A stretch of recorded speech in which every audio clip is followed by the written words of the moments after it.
It's true story, but I changed name and location. You better understand why. वकील की आयारी और गरीब का मकान, एक मजबूर बाप की दहलीज और लक्ष्मी की शादी सन 2001 का आगाज था। पुरानी दिल्ली की फजाओं में एक अजीब सी तब्दीली की बू थी। मेट्रो रेल के मंसूबे के लिए जगह जगह सड़कें खदी हुई थी और मुगल दौर की पुरानी इमारतों के दरमियान नई कमर्शियल बिल्डिंग्स सर उठा रही थी। द्रीबा क्लां की एक तंग गली में, जहां सूरज की रोशनी बमुश्किल कदम रखती थी, लाला करमचंद का वो पख्ता मकान खड़ा था जो उनके आबाओ अजदाद की आखिरी निशानी था।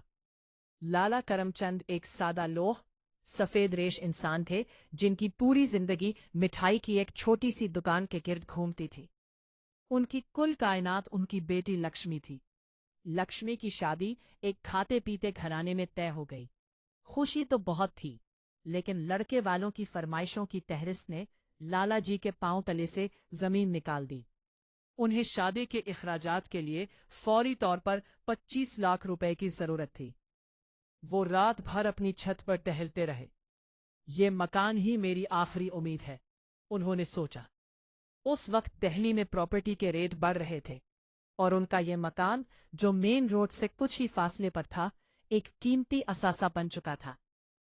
एडवोकेट उपिंदर नाथ का जाल जब कहीं से कोई रास्ता न सूझा तो महल्ले के एक जानने वाले ने उन्हें एडवोकेट उपिंदर नाथ का मशवरा दिया।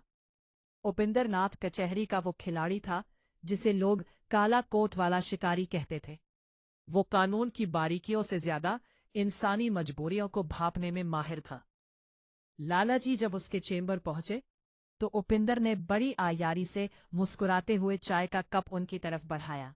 बेटी तो सबकी सांझी होती है, मैं आपको रकम दिलवा दूंगा, लेकिन देखिए, हमें एक गर्मीनामा तैयार करना होगा। आपका ये मकान 5 साल के लिए मेरे पास गिरवी रहेगा। अगर 5 साल में आपने रकम मासूद वापस कर दी तो मकान आपका, वरना कानून अपना रास्ता लेगा। मजबूर बाप ने लक्ष्मी की रुखसती की खातिर इस काले कागज पर अंगूठा लगा दिया, ये जाने बगैर कि वो अपने ही घर के गिर्द फांसी का फंदा डाल रहे हैं। वकील ने रकम तो दे दी, मगर उसकी नजरें उस मकान पर थे जो मुस्तकबिल में करोड़ों का होने वाला था। 5 साल की मशक्कत और खून पसीने की कमाई लक्ष्मी की शादी के बाद मकान की रौनकें रुखसत हो गई थी। लाला करमचंद अब इस घर में अकेले थे, लेकिन उनके सर पर कर्ज का वो बोझ था जो हर गुजरते दिन के साथ बढ़ रहा था। अगले 5 साल उन्होंने वो दिन भी देखे जब उनके घर में सिर्फ एक वक्त का चूल्हा जलता था। वो सुबह 4 बजे उठते, दुकान पर तपती आंच में जलेबियां निकालते और रात गए तक मजदूरी करते। इन 5 सालों में दिल्ली की काया पलट गई। मेट्रो चलने लगी थी, पुराने मकानात गिरकर मॉल्स बन रहे थे और लाला जी के मकान की कीमत अब 40 से 50 लाख के दरमियान पहुंच चुकी थी।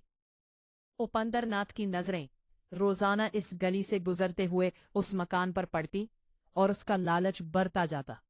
वो जानता था कि अगर ये मकान उसके हाथ लग गया तो वो उसे बेचकर करोड़पति बन जाएगा। वकील की चालबाजी और टाल मटोल सन 2006 का आगाज हुआ। मुआहिदे की मियाद खत्म होने में अभी 3 माह बाकी थे। लाला जी ने पेट काटकर पूरी रकम एक पुराने ठेले में जमा की और सीधे उपिंदर नाथ के चैम्बर पहुंचे। ये लीजिए अपनी अमानत और मेरे मकान के कागजात मुझे वापस कर दीजिए। उपिंदर नाथ ने जब रकम के बंडल देखे तो उसके दिल में सांप लहराने लगा। उसने सोचा था कि ये बूढ़ा कभी इतनी बड़ी रकम जमा नहीं कर पाएगा। उसने फौरन एक चाल चली। अरे लाला जी, आपकी फाइल तो हाई कोर्ट के रिकॉर्ड रूम में दबी हुई है। वहां अभी कुछ कानूनी पेचीदगियां निकल आई है। आप अगले महीने आइएगा, मैं सब ठीक कर दूंगा। अगले महीने लाला जी फिर गए तो पता चला कि वकील साहब बीमार है।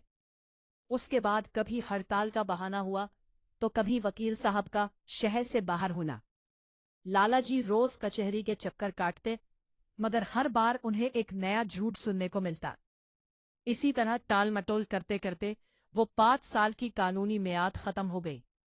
कानून का वार और जुल्म का सूरज जैसे ही मियाद खत्म हुई, उपेंद्र नाथ का लहजा बदल गया।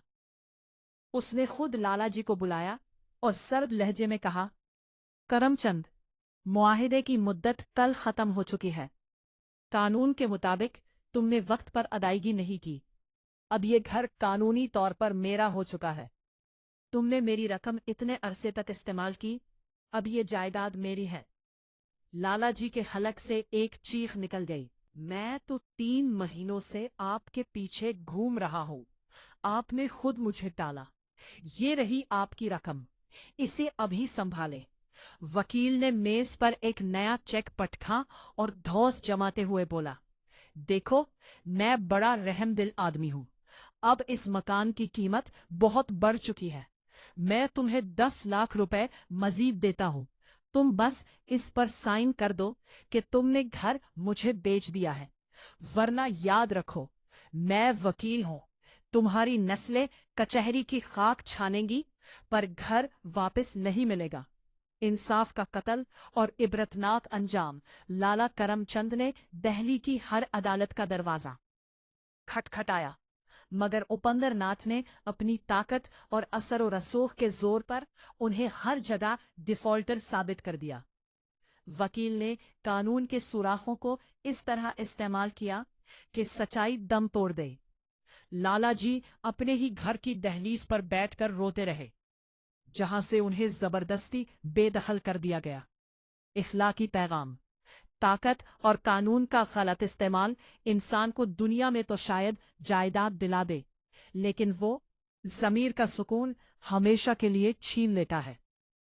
अगर आपकी हमारी स्टोरीज अच्छी लगी, प्लीज सब्सक्राइब 11 स्टार इंफोटेनमेंट।